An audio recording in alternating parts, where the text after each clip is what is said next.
Hello नमस्कार। ये जो टॉपिक है ना, ये टॉपिक रिलेटेड है पैतृक संपत्ति किसे कहते हैं। मैं इन शॉर्ट अगर आपको बता दूं, पैतृक संपत्ति वो संपत्ति है जो पिछली 3 पीढ़ियों से हमारे पूर्वजों के पास आई है और अब हमारे पास आई है। तो अगर पूरी जानकारी चाहिए इस वीडियो के रिगार्डिंग तो वीडियो को अंत तक देखना, क्योंकि आधी अधूरी जानकारी एज यू नो खतरनाक ही होती है। तो मैं बात कर रहा था पैतृक संपत्ति। पैतृक संपत्ति जैसे लेट सपोज आपके ग्रेट ग्रैंडफादर थे या आपके कह लें परदादा थे, परदादा के पास में एक संपत्ति है या उनके पास में कोई संपत्ति थी। अब जो परदादा हमारे हैं, परदादा के एक पुत्र हुए, वो हमारे ग्रैंडफादर हो गए, यानी कि हमारे दादा हो गए।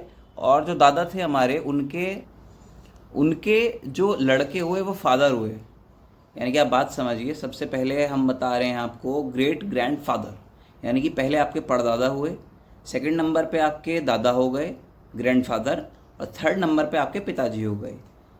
तो 3 पीढ़ियाँ हो गई, यानी कि 3 पूर्वज हो गए, 3 एंसेस्टर्स हो गए। तो 3 पीढ़ियाँ हैं, और 3 पीढ़ियों के बाद में अगर कोई संपत्ति आपको मिलती है तो ये कहलाएगी पैतृक संपत्ति।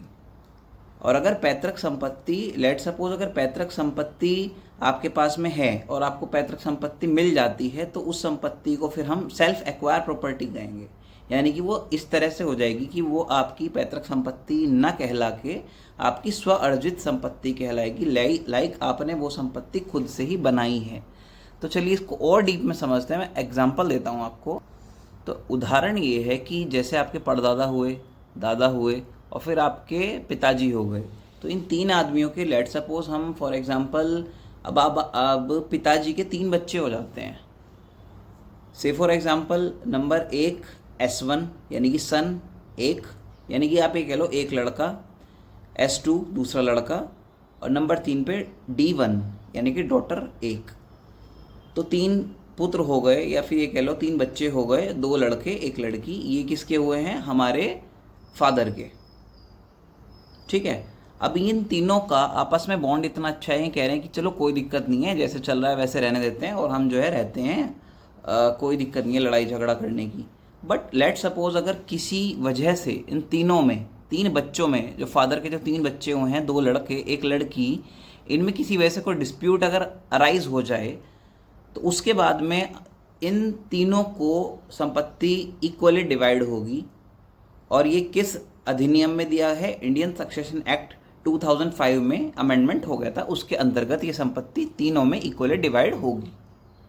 तो यहाँ तक समझ में आया होगा कि तीनों को इक्वली संपत्ति डिवाइड हो गई। आप ये कह सकते हैं अरे सर लड़कियों की प्रॉपर्टी में हिस्सा नहीं होता। भाई होता है, पढ़ लें आप 2005 का इंडियन सक्सेशन एक्ट, उसमें ये it is clearly specifically mandates कि लड़कियों का इक्वली हिस्सा होता है।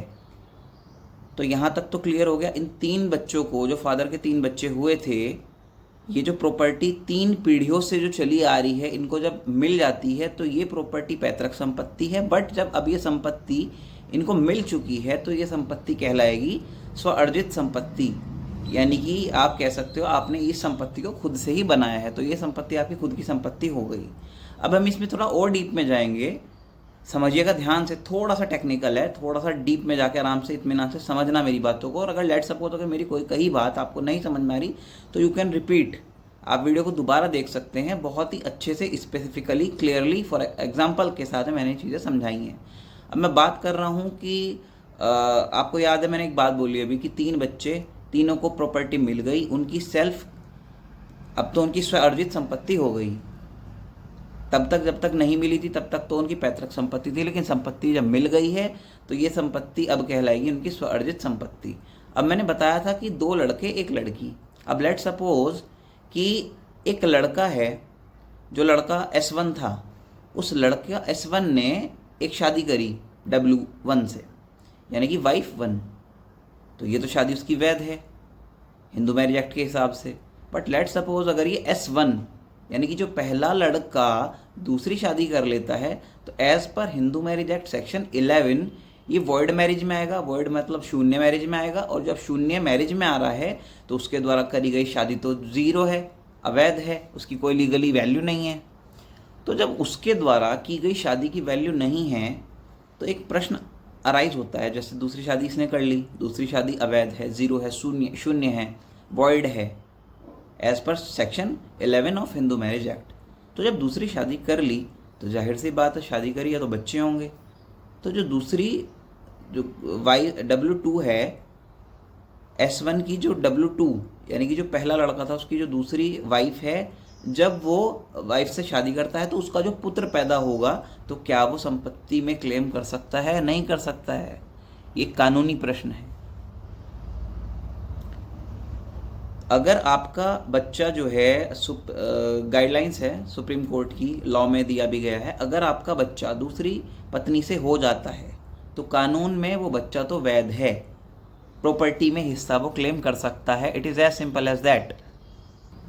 आप उस बच्चे को ये नहीं कह सकते कि अरे आपका संपत्ति में कोई हिस्सा नहीं है, आप तो अवैध हैं। जी नहीं, वो बच्चा लेजिटिमेट है, वैध है, उसका प्रॉपर राइट है, लीगली कानूनी द्वारा उसको प्रदान किया हुआ लीगली राइट है, संपत्ति में अधिकार है उसका। लेकिन अब एक चीज़ यहाँ पे देखने का विषय, समझने की बात ये है कि कौन सी संपत्ति में उसका अधिकार है। S1 को जो संपत्ति मिली थी अपने फादर, ग्रैंडफादर, ग्रेट ग्रैंडफादर के द्वारा जो पैतृक संपत्ति मिली थी, क्या उसमें या फिर सेल्फ एक्वायर प्रॉपर्टी में? तो मैं आपको बहुत सीधे सिंपल शब्दों में बता दूंगा कि पैतृक संपत्ति में इस जो लेजिटिमेट बच्चा है, जो दूसरी वाइफ से पैदा हुआ है, इसका हक सिर्फ सेल्फ एक्वायर प्रॉपर्टी में है, ना कि पैतृक संपत्ति में। एंसेस्ट्रल प्रॉपर्टी में इसका कोई हिस्सा, हिस्सेदारी नहीं है, ना ये क्लेम कर सकता है। हाँ, कानून में इसको अधिकार दिया है कि जो इसका फादर है यानी कि जो S1 है, S1 के ऊपर ये क्लेम कर सकता है, और क्लेम इस बात का करेगा कि मैं इनका जो है लेजिटिमेट पुत्र हूँ, मेरे को जो है संपत्ति में हिस्सा चाहिए, और संपत्ति में उस संपत्ति में हिस्सा क्लेम कर सकता है जिस संपत्ति को इसके फादर ने खुद से एक्वायर किया हो। अगर इस तरह की आपको मेरी बताई हुई बातें अच्छी लगती हैं, जानकारी अच्छी लगी है, चीज़ें कुछ समझ में आई हैं, तो वीडियो को लाइक करिएगा, चैनल को सब्सक्राइब करिएगा, सो दैट मेरे को मोटिवेशन मिल सके कि मैं और इस तरह की लीगल जानकारी आपको दे सकूं। Thank you so much for watching.